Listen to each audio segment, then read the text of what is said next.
Welcome to the Language of Excellence podcast. I'm your host, Nick Nighbor.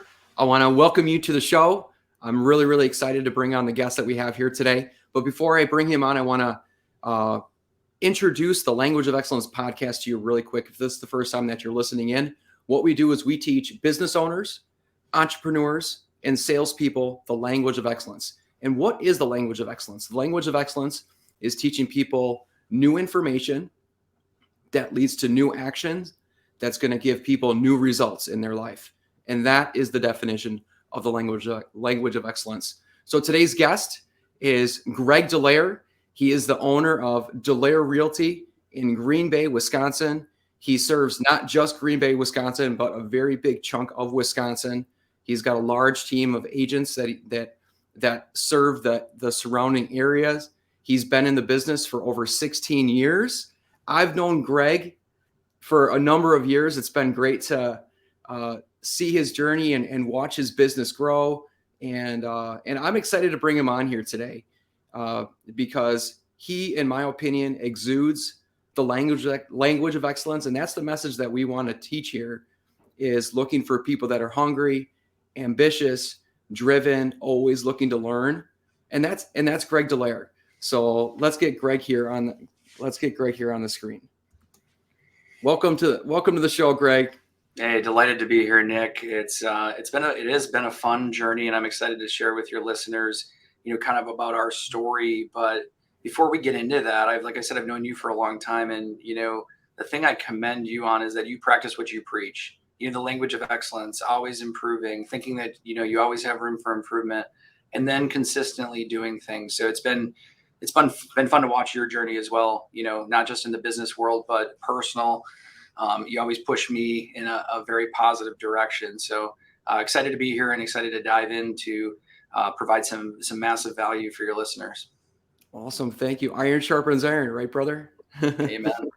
All right. So let's go ahead and get started here. Earlier on, before you got into real estate, you spent a little bit of time in advertising, but you always had some interest in real estate. So tell me about that journey. What brought you into the industry, and what did that look like? You didn't start as a broker right away, did you? No, definitely did not start as a broker right away. I was very, blessed to be able to get an opportunity with the Gannett newspapers when I was 16 years old, because I could type about 95 words per minute pretty accurately. And I was doing classified advertising, and I had talked to a gentleman by the name of Royal Shackelford, who has been in the business for a long time, and just asked him some questions. I had already kind of started the discovery, and I was always a voracious reader. In high school, I kind of struggled with the classes that I wasn't interested in, but I was on the side constantly reading books, at 14, 15, 16, Rich Dad, Poor Dad, like some of the, the classics that kind of open your mind up to different ways to think about things. But, I was doing advertising for rental ads for this guy named Royal Shackelford. And I was probably 17, 18. He's like, you know what, you got to come down to my office and let's have coffee, and gave me some books and kind of started me on my journey of discovery. And then I was 19 and I decided that I really wanted to own an investment property, have a duplex, have a roommate, and then have a tenant on the other side so I could keep my expenses low. But I had a great opportunity with the Gannett newspapers. I left when I was 21. I had enough money saved up because, as you know, real estate's one of those industries where you kind of have to have a bankroll where you're not guaranteed to get paid. Right. And I had enough money saved up, thankfully, from some awesome opportunities at a very, very young age. Like in my career at the Gannett newspapers, I was, when I graduated high school, I got promoted a couple times. And then by the end of my career there, I was in employment advertising, working on the major accounts. So helping HR departments basically fill positions. So it's pretty neat. So you met this guy, he shared some books with you, and then you just went ahead and bought a rental property right away, or is that? Yeah, so he actually kind of took me through that journey. He helped me purchase my first rental property, closed on it when it was in 2019, and had shared a lot of information about how to set that up and do it correctly, and kind of poured into me. And then, a few years later, I did start my real estate journey with Coldwell Banker in 2006, Okay. where Royal Shackelford was at, and really got immersed in the industry, the pros and the cons. And then I've always kind of had an entrepreneurial spirit. I was always really good with computers and technology and websites and SEO.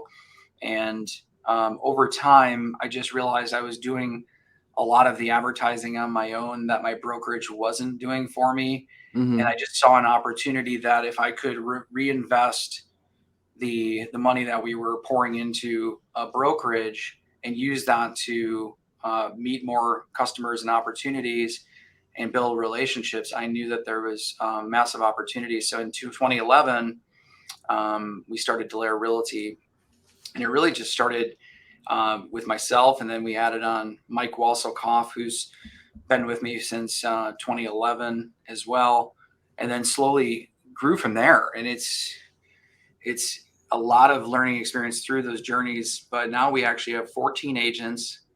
We handle Green Bay, Appleton, Oshkosh, and we also handle the Northwoods, kind of like Crivets, Townsend, Lakewood, Mountain. So over time, it may seem like we got there pretty quickly, but it was a process, and it was a lot of learning and a lot of iron sharpening iron. And I still make mistakes to this day, and I'm so grateful that I have like Mike, who can pour into me and look me in the face and say, "Hey, Greg, you know what? Maybe we need to look at this a different way," because every strength, sometimes there's weaknesses that can allow opportunities for improvement. But really grateful for the journey. So tell me about this gentleman that you learned from. Like, would you say he was like a coach or a mentor, or what kind of impact did he have on you with the real estate industry? Yeah, so it just poured into me in the importance of, hey, you know what? You pay your bills selling real estate, you make your money owning real estate. He was a big advocate for owning rental properties and building wealth that way. And I did go down that journey for a while. I've decided that as the company grew, I wanted to allocate more of my time and resources towards the team and in Mm-hmm. fostering the culture here. But so he poured into me, the Coldwell Banker. I would say that a lot of the things that I learned there, I don't necessarily agree with, or I'd look at it a different way, Mm-hmm. or it kind of opened my eyes up to a different way of practicing real estate. Okay. Because you really had a couple different options, I guess. When you got started, you could have just gotten into the the business of just buying rentals, buying Mhm. multis and multi units, duplexes. But really, what you did is you just decided to start a team to buy and sell homes. Well, I would say the first, from 2006 to 2011, I was really focused on learning the business, gaining experience, becoming a better negotiator, being able to properly represent people's best interest, either working for them on the seller side or the buyer side. And then, I was working in the technology sector and building up websites kind of behind the scenes and getting them ranked so that when I did make the transition to start Dallaire Realty, we already had a leg up Mm-hmm. um, on other companies. And then from there, it's just been an outpouring of consistency, which I know you love. And if we talk about the language of excellence, the magic pill that nobody wants is consistency. It's the work. It's the work, and it's not It's the sexy work. sometimes, and it's not No. necessarily fun. And when you get away and lose your consistency, it takes time to rebuild that, to see the real fruits of it. But um, we've been consistent at a lot of things for a long period of time, and that's where we start to see this kind of snowball effect. Mm-hmm. But, you know, 11 years of owning the company, it's so crazy to think about where we were to where we've gone, and really looking at that as a huge gain. And I know I've shared the book Gap in the Gain with you, and kind of a mindset where Mm-hmm. by Benjamin Hardy and Dan Sullivan. But, I'm always trying to improve and get better. And whenever I get myself in that dark hole called the gap, I quickly need to get back to the gain. And it's not that I won't ever get to that, bad mindset, but recognizing when I'm there and looking in the mirror and saying, hey, you know what? Measuring backwards is a really important thing. And it's not something that I did until recently. I think I was on this never-ending rat race of like, I feel like never feeling like I'm good enough. I know other people on our team have felt that way too. They may have a record-breaking year where the average agent sells 7 homes, and ours have averaged between 45 to 51 sales per agent for the last 5 years. But it's like this never-ending, race. So, looking at where we were to where we are now, I think is really, really important. And just grateful to like be able to reflect back on that. Do you have that book Gap in the Gain in your office right now? Can you show it to the? Yeah, I got a whole bunch. I got a whole bunch of books, but all right, perfect. This is going to go on YouTube here, so perfect. All right, so Gap in the Gain, and anyone listening to this or anyone watching this or listening to this, the last, I'm going to say 4 or 5 times I talk to Greg on a weekly basis. It's probably safe to say at least weekly. 80% of our conversations recently have been about that book. And it's one thing I really admire about Greg is he has a hunger to read and apply from books. And you can see that I have books behind me as well. And I have a hunger to read books, and it's something that we definitely have in common. But because we're in different industries, we're looking at these books from different angles and different perspectives. So there's times where Greg, you've like, hey, this is an awesome book, you need to check this out. And then there's a book that I'm like, hey, Greg, this is an awesome book, you need to check it out. And then instantly, and this is what's cool about you, Greg. I recommend a book, you go on the phone.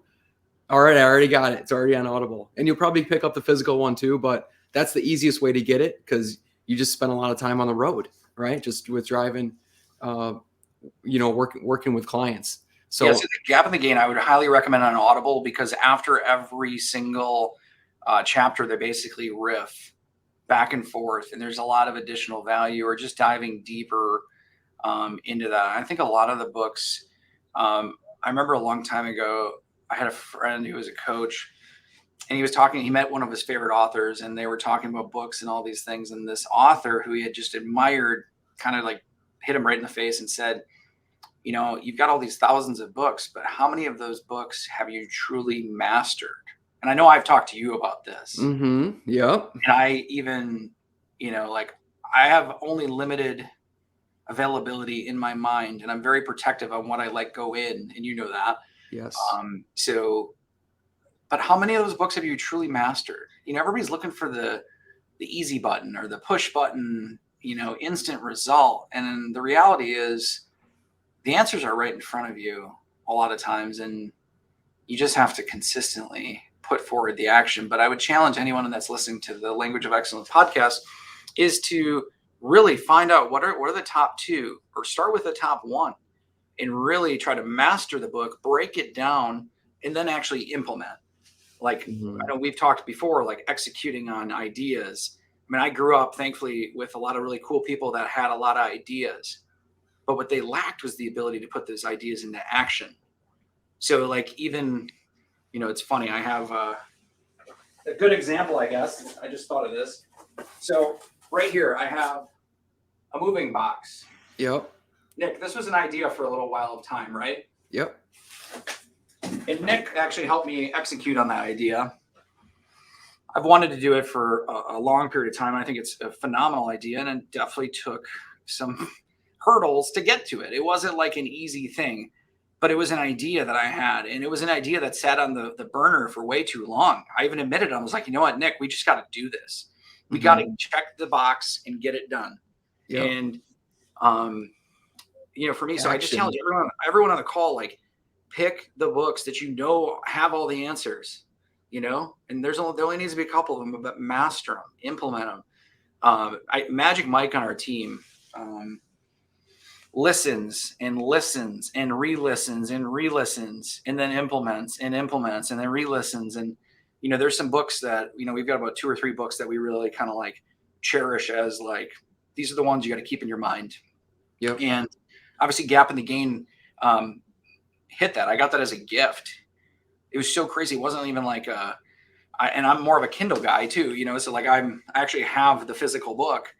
And I got it as a gift, and I started reading it, and I was like, wow, the timing of receiving this gift. And I was Mm-hmm. struggling with as much success and, you know, like blessings that we've just been had. Sometimes I still get in that dark hole, and, if I can have it less and less, me, I always try to be positive. And every once in a while, you've seen me, I've slipped into the gap on you a few times, Mm-hmm. um, but it's important to realize that. I think there's a lot of, like you said, the humble, hungry, humble, smart is kind of our, like the thing we look for in our potential team members.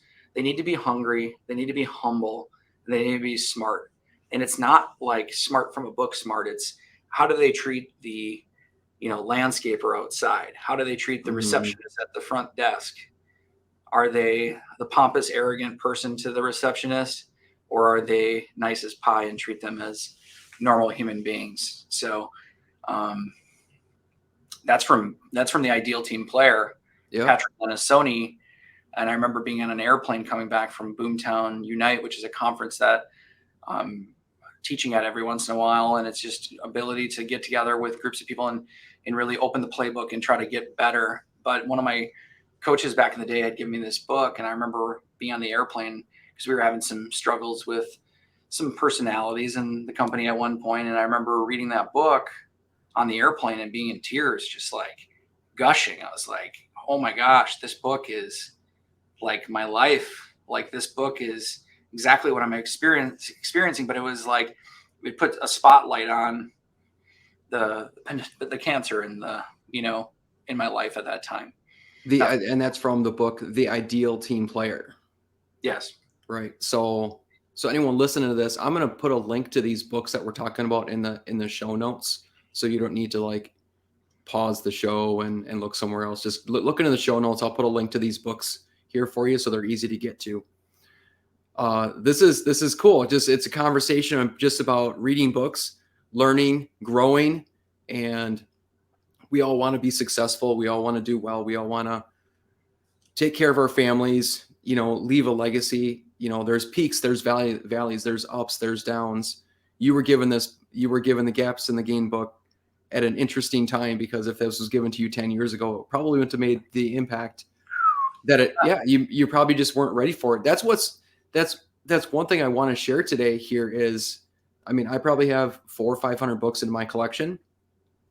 And if I'm growing every single year personally, or if you're growing every single year personally, those 400 to 500 books, those are new books next year. They're brand new books. And if you've experienced that, you know exactly what I'm talking about. And if you're not a reader, I know, I want to encourage you to just grab a book. Just pick up a book. If you're not a reader, find something on Audible. There is gold in these books that all these authors have written that you can learn from. They've made all these mistakes. You don't have to.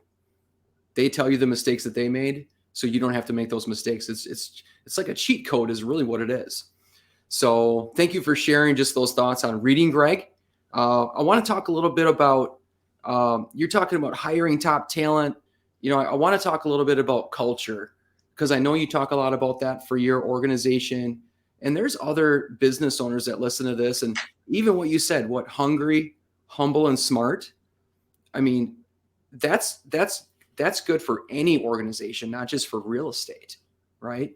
So when it comes to culture, tell me a little bit about, so it was 2006 you got in the industry. 2011 is when you started your brokerage.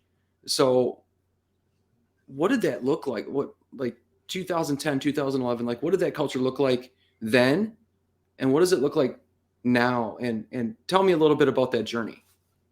It really started with, with Mike Walsakoff on our team, who had run a mortgage team in the past, and kind of had a reset, hit a reset button and started in a new industry.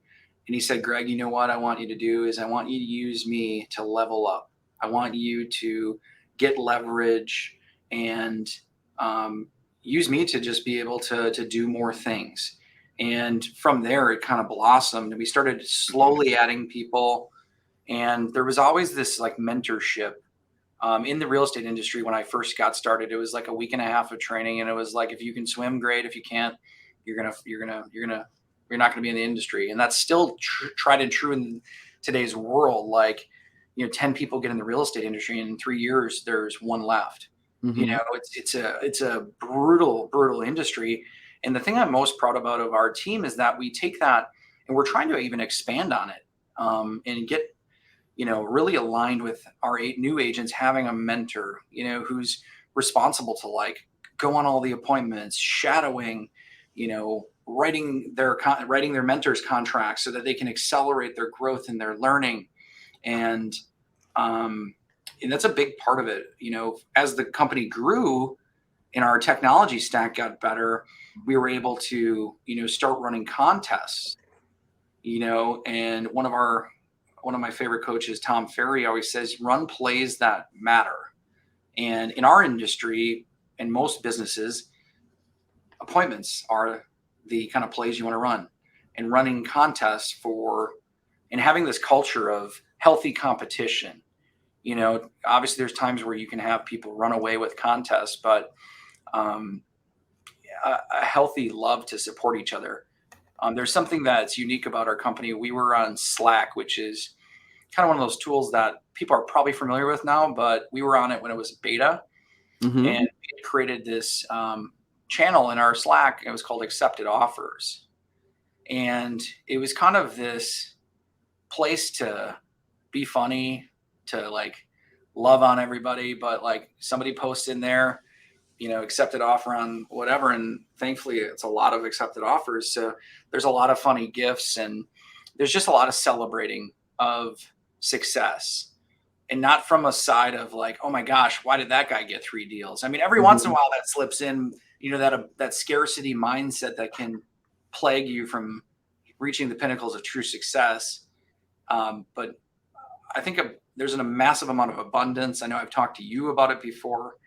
We don't just hire to hire. Like, our industry is kind of like a farm. They bring in as many cows as they can, they milk as many as they can, and then the rest go to the slaughterhouse. I know it's a brutal analogy, but it is the real estate industry and a lot of sales industries as a whole. And Financial services, car oh my sales, gosh, right? yes, Like those are insurance. yeah. And I think a lot of similar.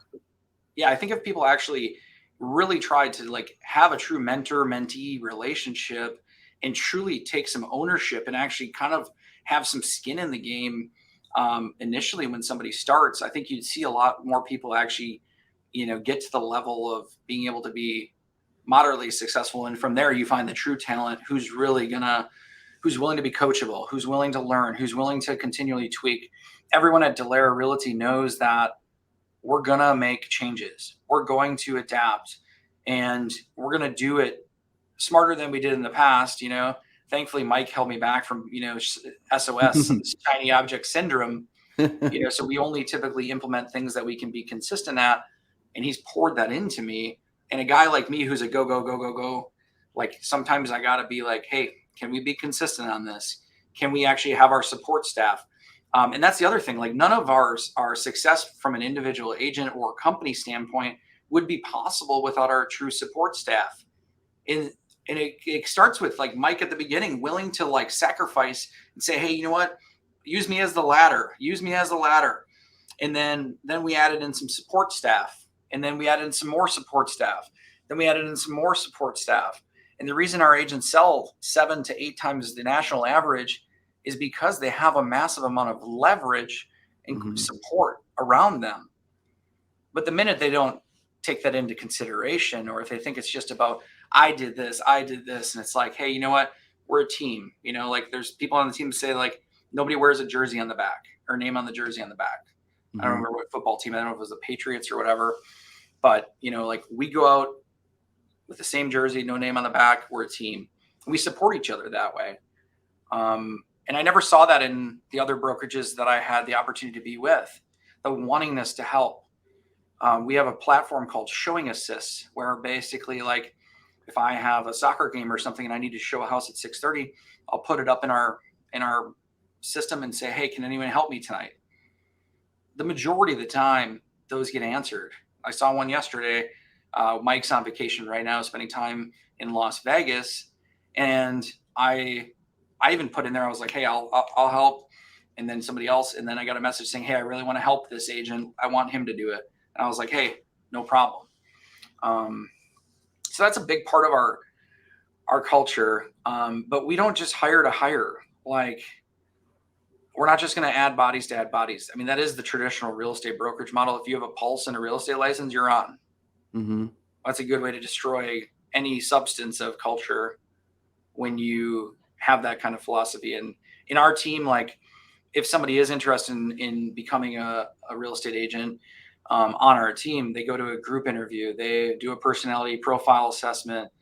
And if the group interview those three people, if they're not a resounding yes that you should talk to them, mm-hmm. we're not talking to them. We kind of ended it right there. So and I've heard stories about similar leaders doing similar things where they have these group interviews and they're like, hey, don't hire this person. This is not a good fit for our culture. And what does that leader do?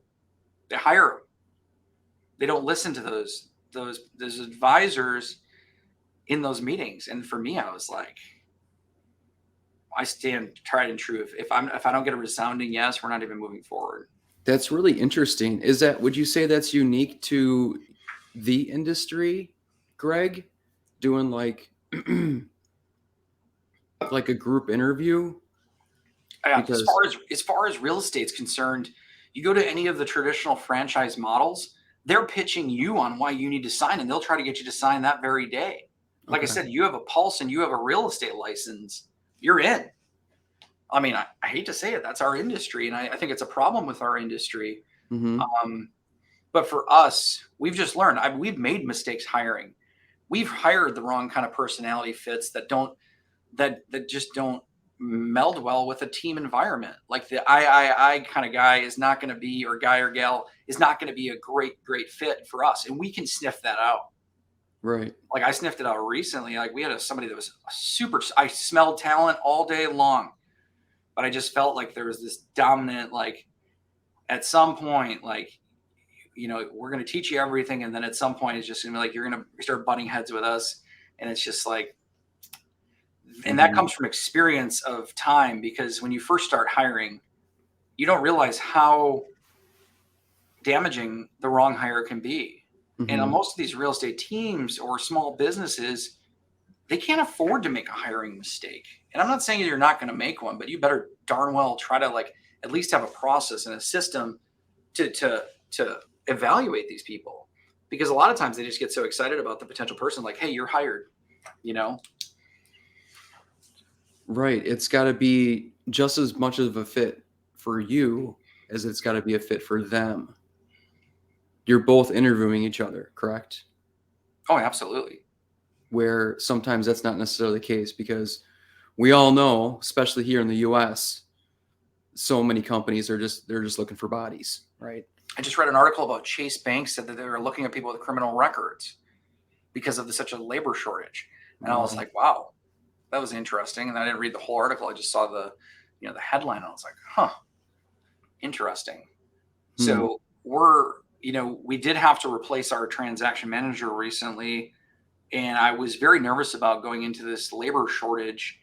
But, using Indeed, using Breezy HR, which is a tool that kind of like a HR pipeline management tech tool. Yep. I got, I think 27 applicants, whittled it down to like 4. I think a lot of them were just, not paying attention to the actual job. I mean, let's not kid ourselves. That stuff kind of happens, but we were able to identify 4 people, and then we whittled it down to 2. And then we're thankful enough in a market like this to be able to acquire somebody with talent in an environment where it's very hard to get people. So, so you're talking about having support staff. That plays a part in the culture. Really, the support staff helps your agents run plays that matter, right? If they're not if they're busy doing all of the admin and all of the workflow stuff, that's taking them away from the showings and the listings, right? Absolutely. So that plays a piece. I heard you say just a few minutes ago, what is this, an assist where agents are asking for help? They can, if someone's got a meeting, one of the agents from your Let's say, company. Nick, let's pretend you were a realtor on our team and you had a soccer game for your kids, or you had a football game and one of your clients wanted to see a house. We have a showing assist model where the company actually pays out of the company's revenue and pays per showing. So think about a brand new agent on the team, like a greenhorn, who needs to get experience meeting with clients. And we're going to obviously have them mentor showings before they go and do their own showings. Yep. And take them through that process. But at some point, they can actually make money immediately. They're not paid on a commission basis. They're paid to help and assist the team. And that was an idea that came from Nick Carpio on our team, who's been with me for almost 8 years. That's the other thing. Like, I want a place where if somebody has an idea that makes sense and we all agree to it, let's implement it. It's a little bit about like the McDonald's system. I don't know if you've ever read the book Behind the Arches, or have you read or listened to Founder it's the story of McDonald's, right? Whenever these franchise owners had an idea, they were, they're not going to bring it, worldwide or nationwide. They would test something in their store, and if it worked, that's how the Quarter Pounder was made, I believe. I don't know the whole details of it. I don't eat McDonald's all that often. I was going to say, I haven't eaten it in a while either. So yeah, run past it and I'm just like, okay, I'm not eating that today. So that's really, really interesting. And the reason I want to ask about that help thing is because most of the agents that I know, most of the real estate agents that I know, they're just like that high D choleric, if it's going to get done, I need to do it. And that's almost just like, if they're that personality, then they might fit as a real estate agent. So what you're saying is, man, I got something for my family. I don't want to miss it. They can actually ask for help. And our company actually pays the revenue out of the company and pays the person who helped. Like, you have a system in place that allows the agents to ask for help. Anyone that's in a production and a producer role, the first thought is, I can do it myself. So it might not be, I don't know how heavily it's used, but just like having that multiple times per day. So that's really, really interesting, because I think anyone that's in sales or a producer role, like, just ask yourself, anyone that's listening to this right now, ask yourself, when's the last time you asked for help in your role? Or when's the last time you've done something that you could probably delegate to someone else? I'm guilty of it myself. Like, I could ask for help way more, but because I just know I want to get it done, I want to get it done right. I don't always ask. That's probably an area that I can improve on.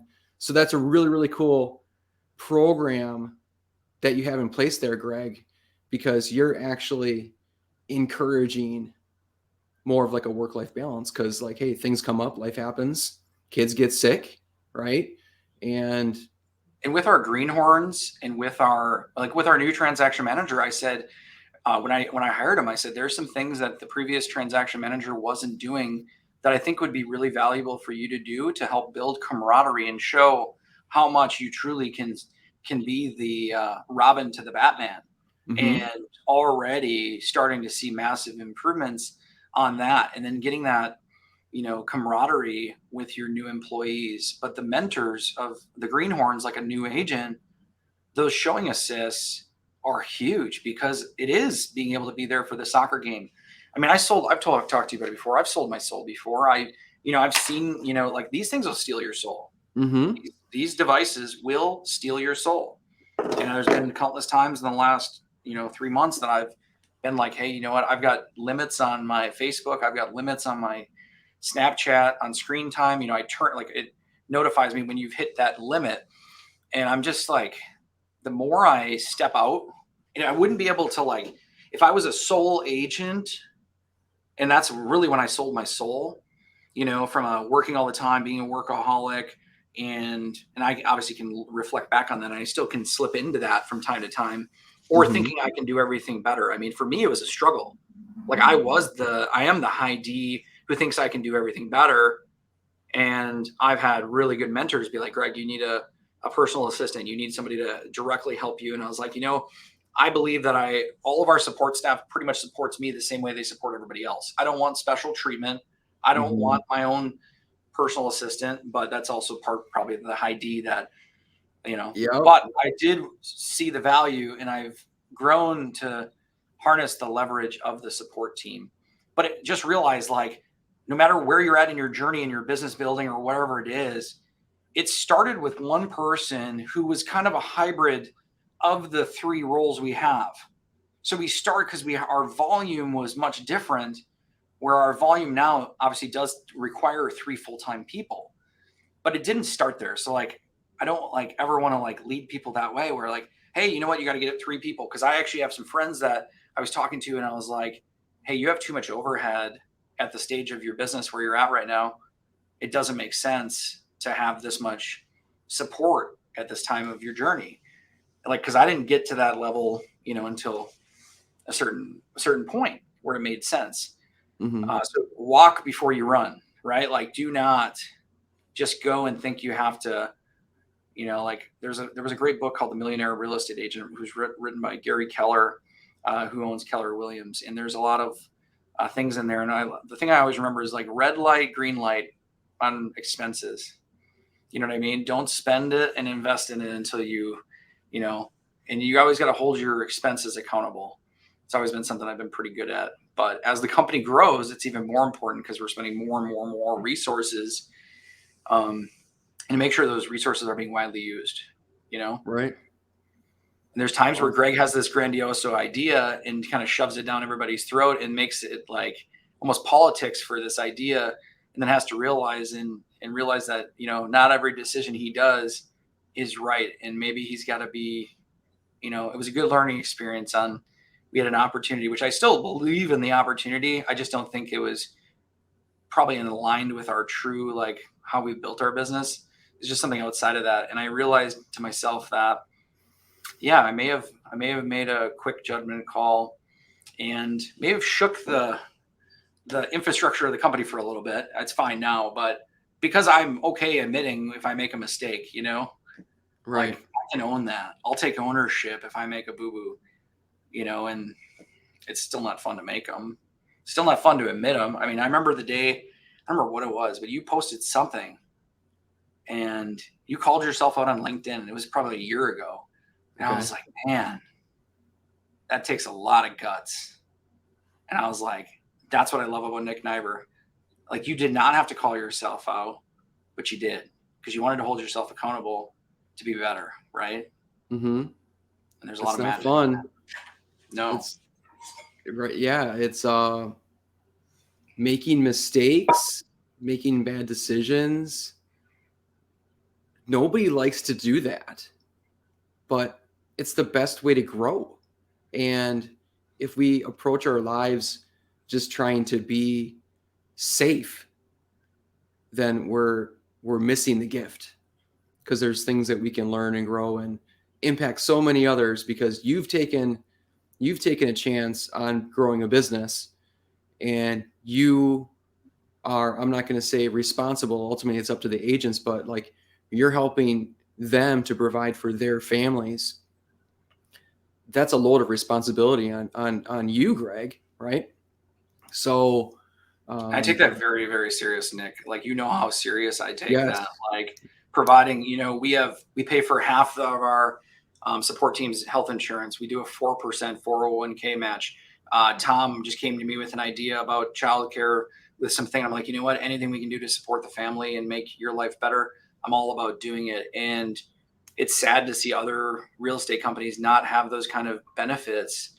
And it's kind of discerning to me, but you know what? I don't need to measure them. I don't need to compare myself to them. I'm going to do what we do for our tribe, like, Mm-hmm. and like you said, I do take it super seriously. I want to make sure that we are adequately providing for all the people on our team. And that's where it's interesting with us. Like a lot of teams will have these sales goals, right? And for us, our sales goal is actually every single agent's individual personal business plan added up together to be our sales goal. It's not Greg being that, overreaching manager who's gonna be like, you know what, you did this last year, you're going to do this year. And, no, it's everyone's goal added up together to make our sales goal. The other thing is we're silent assassins. We're not like the traditional realtors who are out there bragging about how great they are or bragging about how many houses they sold so that the general consumer feels like that's all you care about. You know what I mean? We take care of our clients. We do cool stuff for our clients. We're always giving back. We're always, trying to be involved with the community and do good things. But it's a lot of responsibility. But I am grateful to be on this journey with so many great people on the team. And none of it would be possible. It's not, I help and I've got some great, superpowers, but it's everyone's superpower connected together that has created this beautiful thing. Yeah. Like a mastermind. Absolutely. Right? So you've mentioned the term greenhorn a couple of times on today's episode.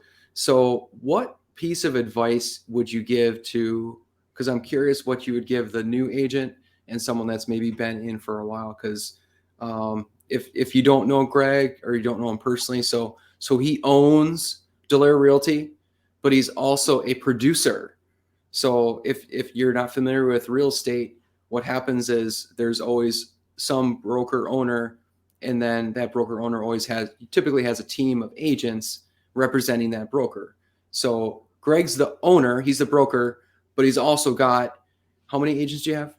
I have 14 agents and 3 full-time support staff. All right, so he's got 14 agents and 3 support staff.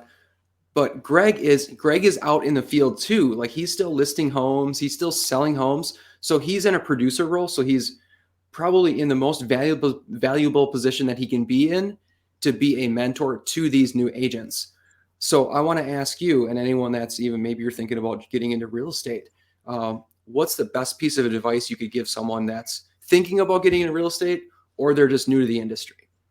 I would say first thing I tell everyone that inquires about it is I'm honest with them about that you really need a bankroll. You need 3 to 6 months of expenses saved up so that you don't get that financial pressure. The very second you get that financial pressure where you feel like you have to make money, the clients, the customers can smell commission breath from a mile away. And the way that we sell and the way we teach to sell is not a high pressure. Obviously, you've bought and sold with me. Did I ever high pressure you into doing anything, Nick?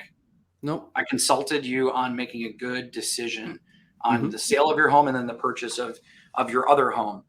Right. No commission breath. No commission breath. Yes. But you got to have a bankroll. You've got to be able to weather this storm. We still preach that to our agents that have been with us for 7, 8 years. It's like, hey, you just had your record year. Make sure you're, investing in your Roth IRA. Make sure you're investing in a SEP. Make sure you're doing other things. Like there's still a rainy day that's coming, and we're going to win no matter, buyer's market, seller's market, whatever you want to call it. We're going to win no matter what because we're going to put the work in, and we're going to work harder and in a better manner than other people. So we're not afraid of any of those market shifts. And there's opportunities in all different markets. They're different sometimes. Brand new agent, I would tell you that you've got to look at it from a perspective of you need to probably align with somebody who can get you more opportunities. To think that you're going to be the Northwestern Mutual guy who's going to ask every one of their friends and family for 10 names and you're going to want to go meet with those 10 people, that's not realistic.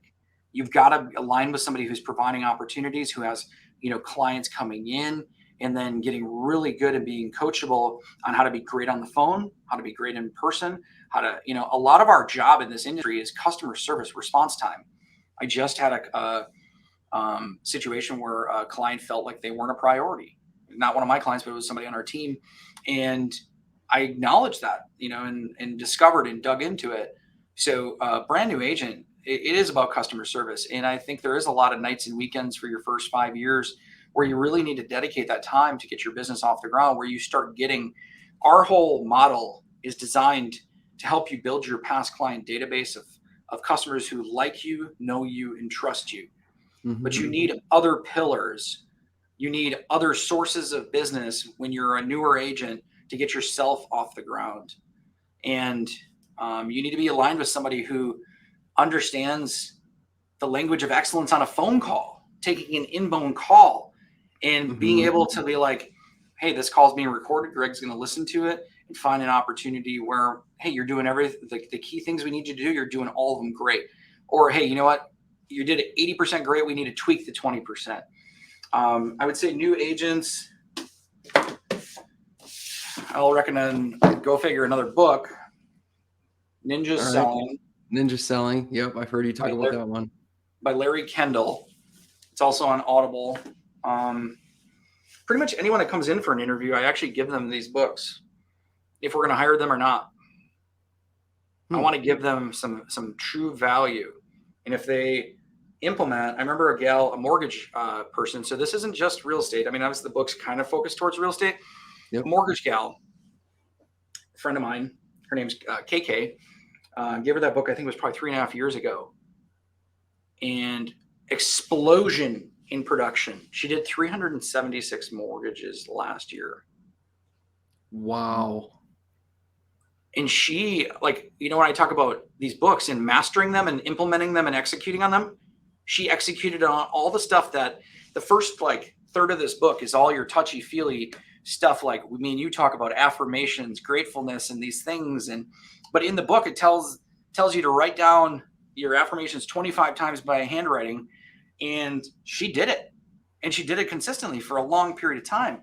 And I just had a meeting with her and I was like, she's like, yeah, that book really got me. She's like, it really got me started, you know, but she implemented it, executed it, you know, and we're trying to, as a company, help plug the holes in that system so that it's always consistently done for the agent, because we know that great salespeople are not going to consistently do the behind the scene things that need to happen. And that's where probably the most value we bring to the table is in that department, is being consistent for a long period of time. So. Right. Awesome. Well, thanks for sharing that advice. Now, I know that you had talked about potentially bringing on some more talent. Is that in the Appleton? Yeah. So in Green Bay, area? Yeah, so in Green Bay, I think we're pretty well set. But in Appleton, we're looking for, somebody who has excellent communication skills, likes being part of a team, likes healthy competition, likes being held accountable. But we do need a greenhorn. And we almost prefer to have somebody without real estate experience, which is unique. We don't want to retrain somebody's bad habits in the real estate industry, because we do things very differently than other companies. So then I don't need to feel like, hey, we're going to butt heads on things. I'd rather just train somebody from the beginning. And we've got agents on our team, Nick, you've met them, who, in their first or second year are putting up 60 plus home sales with no experience prior. Judd Gale on our team always comes into our office and says, hey, it's a great day not to run a jewelry store. He used to run a jewelry store. And last year, I think he sold 64 homes. Wow. And has a life. You know what I mean? Ben Boutnick worked for a different company, and he's done over 60 units, and he's got 3 years of experience. So we've gotten people with zero experience to very high levels pretty quickly. And that's something I'm most proud of. But we're not just hiring anyone with a pulse. Right. And I'm not hiring anyone in Green Bay, but we're hiring somebody in Appleton. We need a greenhorn. We have an amazing agent named Andrew Bryson, who's been with me for 6.5, 7 years probably. He did I think he did 69 units last year. He needs somebody who can shadow underneath him and pour into that new person and really learn the business from somebody who's doing it at an ultra high level, so that that greenhorn can help Andrew level up. Does that make sense? Absolutely. And that's kind of the direction of where we're going. But Appleton is definitely a need for us. So if you have any friends that are in that geographic area, we'd love to talk with them a little bit more. Perfect. And if you are listening in and you are local to the Wisconsin market, what's the best way to reach out to you or your company in regards to if there is someone listening and they're interested, so if you want to reach me directly, I mean, you can message me on Facebook. My name on there is just Greg Delaire. Our website is househuntersofgreenbay.com. You can definitely reach through that. Call or text is fine. If you have anyone that could use our help and being properly represented in maximizing either the value or securing and winning a property in today's market, obviously we'd be grateful for that opportunity. But feel free to reach out on Facebook. My email's greg@DallaireRealty.com. You can shoot me an email too. Okay. And in the show notes, I'll have his email in there as well. So if you know anyone, it'd be great. He's Greg's doing some amazing things building this company, and it's been fun to watch these last few years. I've known you for a few years. It's just whenever I'm going to meet you in person, face to face, I know we're always going to have a great conversation. So I got two more. There's always energy. That's right. So I got two more questions here before we wrap up. So you just gave some advice to a new agent. What would you say has been the best advice you've received? And it could be early before real estate. It could be the person that sort of mentored you into this industry. What's the best piece of advice you've ever received? Wow, there's a lot. For me, it's probably slow down and really think about what I'm doing before I do it sometimes, and to get simple, but it's so complex. For me, it's like the minute I stop improving or want to stop improving is the minute I need to retire and hang it up. I have this voracious need to improve things, make them better, constant improvement. And that's probably never going away for me, I hope. And I pray that doesn't, because that's one of my gifts. And it can be anyone's gift if you practice it enough and get consistent in those areas. Man, there's so much. That's such a deep question. So one of the best pieces of advice that you've gotten is to slow down. Yeah. Well, I mean, from Magic Mike on my team, when I get myself into those jams where I make sometimes a decision, or I can be forceful at times on my ideas. I mean, a lot of us, I think, can be. Mm-hmm. But now I can actually I can sense it, I can change. People say you can't change. That's bogus. You can definitely change. You just gotta consciously reprogram yourself, or to look back in the mirror when you make a mistake. Any other advice? Yeah, consistency. I mean, for me, I didn't take my health serious for a long time. I, abused booze. I was, I'd like to party hard and work hard and party hard. And, but I realize now, being consistent in my personal health and wellness journey, that over time, it's been about 9 months of consistently, exercising, consistently working out, still trying to get the food right, getting that dialed in. But all of those things align with the business world too. And you've got to pick a system and a plan to be consistent at, and do it for a long enough period of time to see the results. And then if you can continue to be consistent over time, it just snowballs and snowballs.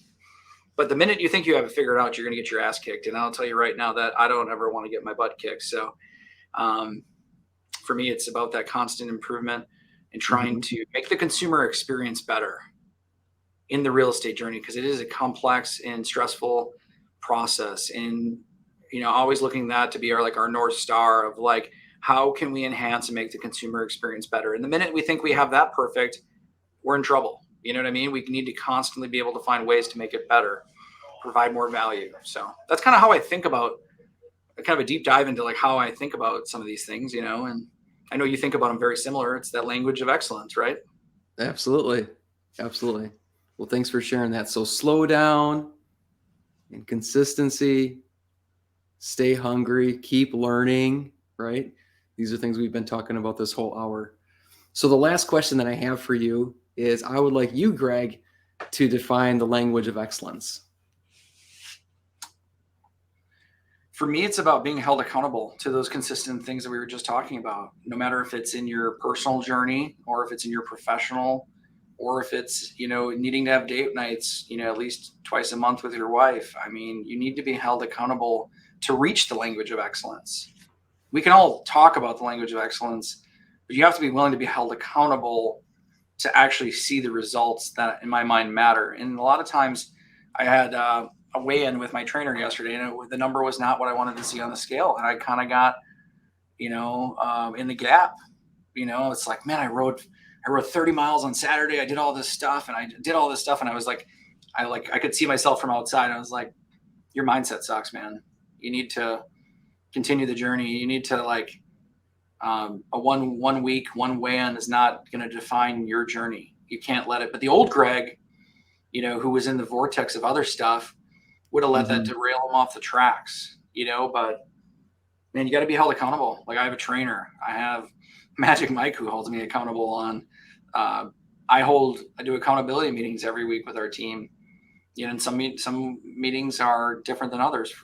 People are at different parts of their journey, but for me, it's all about consistency and accountability to actually reach the pinnacle of language of excellence. Because without those things, you can't. I don't know. Maybe I'm wrong. What do you think? No, you're totally right. And everyone's definition of language of excellence is going to be different. So being held accountable, it's funny you bring that up, because this Friday I'm launching actually a 14-day accountability challenge for people. And it doesn't necessarily even have to be for sales. It can just be, we all know there's areas that we could do better in. And I got probably 20 people plugged in. Like, all right, what's the thing that you want to be held accountable? All right, just do a daily check-in. And it's amazing what can happen when you publicly declare a goal or a habit to a group, and then you got to check in every day. It's amazing what you do with an accountability partner, because it's that little thumb on your shoulder, man, especially for people that have the talent and understand it. You have people that will fight it over and over again, and they won't reach the language of excellence anyways, because they give up before the real magic is. So right. It's cool, man. Exactly. Awesome. Well, thanks so much for joining us today here, Greg. This has been a great conversation. We got to hear about your journey into real estate. We got to hear about culture. We got to hear about some of the books. I think you probably mentioned 5 or 6 different books. So I'll put those links in the show notes. We talked about hiring, giving advice to new agents. You define language of excellence. Anything else you want to share with the listeners today? Master the books, implement the books, execute. Don't just read the book. You're missing you're missing the magic if you just read the book. And just pick one to start with. Read it, and then listen to it, and then read it. And then the crazy thing is, like, when you start doing both, like the reading and the listening, you can actually start like recalling this in your. I mean, I'm very fortunate to have this recall. Now, I don't know. I know that not everyone has it, but if you do read and listen to it enough, it does become second nature. Like, it's in your brain, and that's why you got to be careful also too what you let in there. Like, you can put garbage in there and you can get garbage out. So yeah, you consume a bunch of garbage. That's not a very good result, right? You got that right. So awesome. Well, thanks so much for joining us here today, Greg. And if you're listening in on the podcast and you found value, feel free to share with your family or friends. If you know anyone in real estate, share this episode with them. Greg has shared some great advice.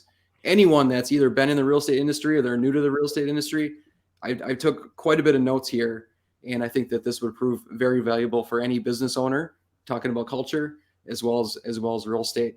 And if you did find value and you want to help us get this message out to more people, feel free to jump on iTunes or the Apple Podcast actually, and leave a 5-star review. That's how we can impact more people, and that's what we want to do. So I want to thank you again for joining us today, and continue to live the language of excellence. Have a great day. You're welcome.